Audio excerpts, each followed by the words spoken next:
அமர்நீதி நாயனார் சைவ சமயத்தவர்களால் பெரிதும் மதிக்கப்படும் 63 நாயன்மார்களில் ஒருவர் ஆவார். அமர்நீதியார் சோழ நாட்டிலே பழையாறை என்னும் பழமையான பகுதியிலே பிறந்தார்.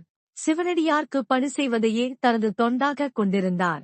சிவனடியார்க்கு உணவு, ஆடை, கீழ்கோவணம் அளித்தல் ஆகிய திருத்தொண்டுகளை செய்து வந்தார். சிவனடியார்களுக்கு திருவமுது கொடுப்பதற்காக திருநல்லூரில் மடம் கட்டினார். திருவிழா காலங்களில் தம் சுற்றத்தவரோடு தங்கியிருந்து அடியார்களுக்கு உணவு, உடை, கோவணம் என்பன அளித்து மகிழ்ந்தார். அமர்நீதியாருக்கு சிவபெருமான் அருள் புரிய திருவுளங்கொண்டார். அவர் ஒருநாள் அந்தணர் குலத்து பிரம்மச்சாரியாக கோலங்கொண்டார்.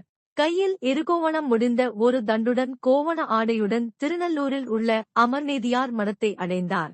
அவரைக் கண்டு அமர்நீதியார் மிக முகமலர்ச்சியோடு வரவேற்று உபசரித்தார். அமர்நீதியார் அவரை உணவுண்ண அழைத்தார். பிரம்மச்சாரியார் அவ்வேண்டுகோளிற்கு இசைந்து காவிரியில் நீராடச் சென்றார். செல்லும் பொழுது மழை வரும் எனக் கூறி தமது தண்டில் கட்டி இருந்த கோவணம் ஒன்றை அவிழ்த்து அமர்நீதியாரிடம் கொடுத்து அதனை பக்குவமாக வைத்திருக்கும்படி கூறினார். அமர்நீதியார் அதனை தனியாக ஓரிடத்தில் சேமித்து வைத்தார்.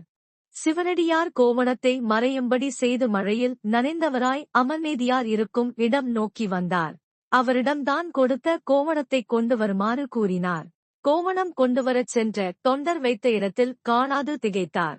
பின்னர் வேறு ஒரு கோவணத்தை எடுத்துக்கொண்டு பிரம்மச்சாரியிடம் வந்தார். அடிகளே, தாங்கள் தந்த கோவணத்தை வைத்த இடத்தில் காணவில்லை. அது மறைந்ததோ பெரும் மாயமாக உள்ளது. இது வேறு ஒரு நல்ல கோவணம். இது ஆடையிற் கிழிக்கப்பட்டதன்று. கோவணமாகவே நெய்யப்பட்டது. நனைந்த கோவணத்தை அகற்றி இதனை அணிந்து அடியது குற்றத்தை பொறுத்து அருளுங்கள் என வேண்டினார். இதனைக் கேட்ட சிவனடியார் சீறிச் சினந்தார். அமர்நீதியாரே, நாம் உம்மிடம் தந்த கோவணத்திற்கு ஒத்தது தண்டில் உள்ள இந்த கோவணம். இந்த கோவணத்திற்கு எடையான கோவணத்தை கொடுப்பீராக என்று கூறினார். அதனை ஏற்றுக்கொண்ட அமர்நீதியார் தராசன் ஒரு தட்டில் அடியார் தந்த கோவணத்தை வைத்து அதற்கு ஈடாக தம்மில் உள்ள நெய்த கோவணத்தை மற்றொரு தட்டில் வைத்த பொழுது அது ஈடாகாமல் மேலெழுந்தது. அந்நிலையில் அமர்நீதியார் தம்மிடம் உள்ள பொன், வெள்ளி, நவமணித் திரள் முதலிய அரும்பொருள்களையும் பின்பு தம் மனைவி, புதல்வன் ஆகியோரையும் தட்டில் அமர்த்தினார். அப்பொழுது கூட தட்டு நேர் நிற்கவில்லை.